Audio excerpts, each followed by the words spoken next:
പ്രധാനമന്ത്രി നരേന്ദ്രമോദിക്കെതിരെ പരോക്ഷ വിമർശനവുമായി RSS അധ്യക്ഷൻ മോഹൻ ഭാഗവത് പ്രധാന സേവകനെന്നാൽ അഹങ്കാരമില്ലാത്തവനും മറ്റുള്ളവരെ വേദനിപ്പിക്കാതെ പ്രവർത്തിക്കുന്നവനുമാണെന്ന് മോഹൻ ഭാഗവത് പറഞ്ഞു. തെരഞ്ഞെടുപ്പിൽ പെരുമാറ്റച്ചട്ടങ്ങൾ പാലിക്കപ്പെട്ടില്ലെന്നും വിമർശനം. മണിപ്പൂർ കലാപത്തിന്റെ ആശങ്കയും മോഹൻ ഭാഗവത് ഉന്നയിച്ചു.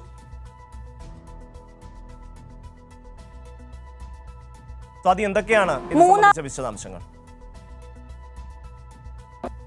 മൂന്നാമത് മോദി സർക്കാർ സത്യപ്രതിജ്ഞ ചെയ്ത് അധികാരത്തിലേറ്റതിന് തൊട്ടു പിന്നാലെയാണ് മോദിയെ പരോക്ഷമായി വിമർശിച്ചുകൊണ്ട് RSSന്റെ മേധാവി മോഹൻ ഭഗവത് രംഗത്ത് വന്നത്. ഒരു പ്രധാന സേവകൻ ഒരിക്കലും അഹങ്കാരി ആയിരിക്കരുതെന്നും മറ്റുള്ളവരെ വേദനിപ്പിക്കുന്നവനാകരുതെന്നുമായിരുന്നു അദ്ദേഹത്തിന്റെ പരാമർശം.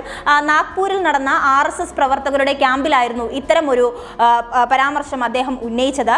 മാത്രമല്ല, കഴിഞ്ഞ കാലഘട്ടങ്ങളിലൊക്കെയും കഴിഞ്ഞ പ്രചരണ കാലയളവിൽ ഉടനീളം മോദി നടത്തിയിട്ടുള്ള പരാമർശങ്ങളൊക്കെ തന്നെയും പെരുമാറ്റച്ചട്ട ലംഘനമാണെന്നും ജനങ്ങളെ ഭിന്നിപ്പിക്കുന്ന തരത്തിലുള്ള പരാമർശങ്ങളാണ് മോദി തെരഞ്ഞെടുപ്പിൽ നടത്തിയതടക്കമുള്ള കാര്യങ്ങളാണ് അദ്ദേഹം ഈ പ്രസംഗത്തിൽ ഉടനീളം സൂചിപ്പിച്ചു പോകുന്നത്. മാത്രമല്ല, മണിപ്പൂർ വിഷയത്തിൽ രാജ്യത്തെ ഭരണാധികാരി എന്ന നിലയിൽ മോദി സ്വീകരിച്ചിട്ടുള്ള നയത്തിനെതിരെയും അദ്ദേഹം ആഞ്ഞടിച്ചിട്ടുണ്ട്. പ്രത്യേകിച്ചും മണിപ്പൂർ എന്ന് പറയുന്നത് വീണ്ടും ദിവസങ്ങളോളം അക്രമം തുടരുന്ന ഒരു സാഹചര്യത്തിൽ സമാധാനം പുനഃസ്ഥാപിക്കാനുള്ള നടപടിക്രമങ്ങൾ മോദിയുടെ ഭാഗത്തുനിന്ന് ഉണ്ടായില്ല എന്നതടക്കമുള്ള വിഷയങ്ങൾ അദ്ദേഹം ചൂണ്ടിക്കാണിക്കുകയും ആ വിഷയത്തിൽ ആശങ്ക പ്രകടിപ്പിക്കുകയും ചെയ്ത ഒരു സാഹചര്യമുണ്ട്. മാത്രമല്ല, മണിപ്പൂർ വിഷയവുമായി ബന്ധപ്പെട്ട് മോദിക്കെതിരെ കടുത്ത വിമർശനങ്ങൾ ഉയർന്നൊരു സാഹചര്യത്തിലാണ് RSS മേധാവിയും ഇത്തരത്തിലൊരു പരാമർശം മോദിക്കെതിരെ നടത്തി രംഗത്ത് വന്നത്.